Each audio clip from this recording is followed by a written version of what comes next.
Okay, fellas, so what I have to show you here today is a very, very special toy. I acquired this through an auction house, which I do business with sometimes, and I gotta say, of all the toys that I have in my collection, this is definitely has got to be the number one as far as incredible history and age. I did endless research on this toy. I've seen this plane listed in online auctions, and they claimed it was 1930s. I kept doing research, and I found two other very reputable auction houses, antique auction houses, which said it was 1920s. Then I came across that ad, which you've seen there in this video. That ad was from a 1920s newspaper, and with many toys, and Ferdinand Strauss's aluminum plane and dirigible were in there. I'm showing you here now is the pressed metal. The name was Silver Eagle. That's what the plane was called, the Silver Eagle. And this is the crest, so to speak, of Ferdinand Strauss. Okay, his motto was "Found the world over." The world and the lettering around it. And then beneath it, you can see Ferdinand Strauss Company, New York, New York, USA. And the toy company was very, very, the toy companies were very competitive back then. Unbelievably competitive. Just incredible. The market for toys was enormous, and so unlike newer toys, which you'll see a label with the trademark or a stencil or something like that, Strauss originally had it pressed into the metal. That is pressed in. You cannot cover it, you cannot hide it, and therefore you cannot copy it. That was the idea. And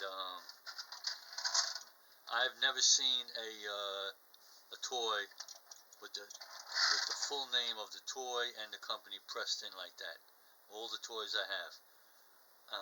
And later on, Strauss did use labels and other means, but originally he had them pressed into the metal, and it's all aluminum.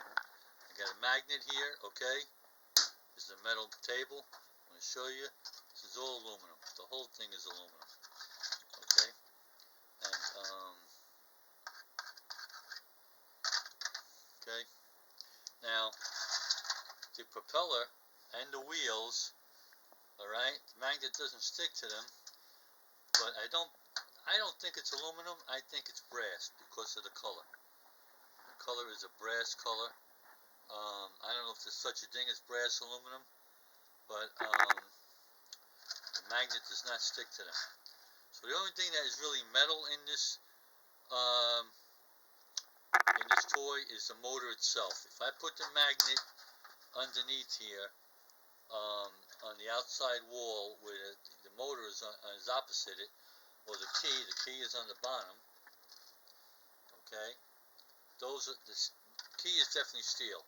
Okay, the magnet will stick to it, and the motor parts I would imagine the same. Okay, so this is what we got here. It's an amazing toy, and 100 years old, and this thing is original motor. Original wind up. I'm going to wind it up again. Okay, guys, with no further ado, let me wind this baby up and show you how incredibly good that propeller spins. The wheels do not turn. It doesn't, ride across the table or anything. It's only the propeller. Okay? The wheels are freewheeling. They're not connected to the motor. See the axle there, okay? And again, you can see the brass wheels. I believe they're brass. I might be wrong, but the magnet does not stick to them. Okay? And the key is a fixed key. Does not come out. Alright? And let me wind her up now, and I'm going to show you how well she... Okay, I don't know how many turns you can get on that key, but I'm certainly not going to push it. I wound it 4.5 times, and I'm going to see what we got.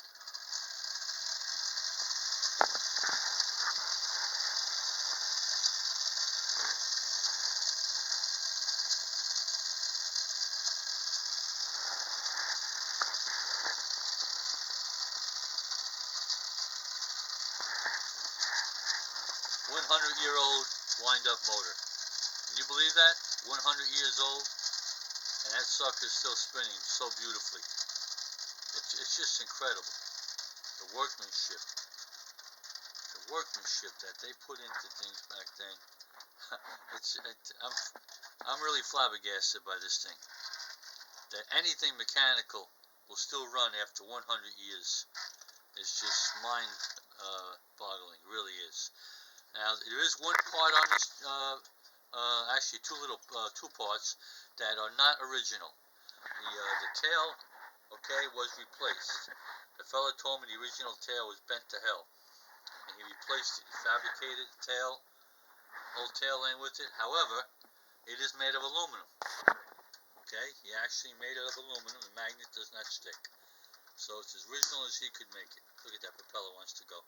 And originally, there was a hook here. There was actually a circular hook to put a string to it to tie it up to the ceiling, just for decoration purposes. And the hook was all bent out of shape, and so he replaced it with just a screw. And I'm glad he used a flathead screw and not a Phillips head, which is more suitable for the time. And that's about it. Those two things. Everything else is original. 100% original. 100 years old. That is just, I can't say it enough, man. I'm telling you. It's just, I don't mean to ramble on here about this, but how many 100-year-old items have you held in your hand? Not too many, I bet. And for it to be a mechanical item that actually, still does what it was made to do, that is just incredible. So, alright guys, I know I'm probably boring you to death with this. It's not a very, very active wind-up. It's only the propeller spinning. But back in the 1920s, little boys and girls didn't have too many toys that had any kind of action. And this one certainly was incredible. Just incredible for its day. Look at that propeller. That propeller wants to go every time I move it. Just wants to go. If I can get my nozzle up in there, I'll give it a shot at WD-40. But I really don't think it needs it. It's incredible how well that thing is still moving with no oil. So that's it, guys. I look forward to your comments, and anything at all you can share, any info anybody out there might have on this, I certainly appreciate it. Thanks for watching.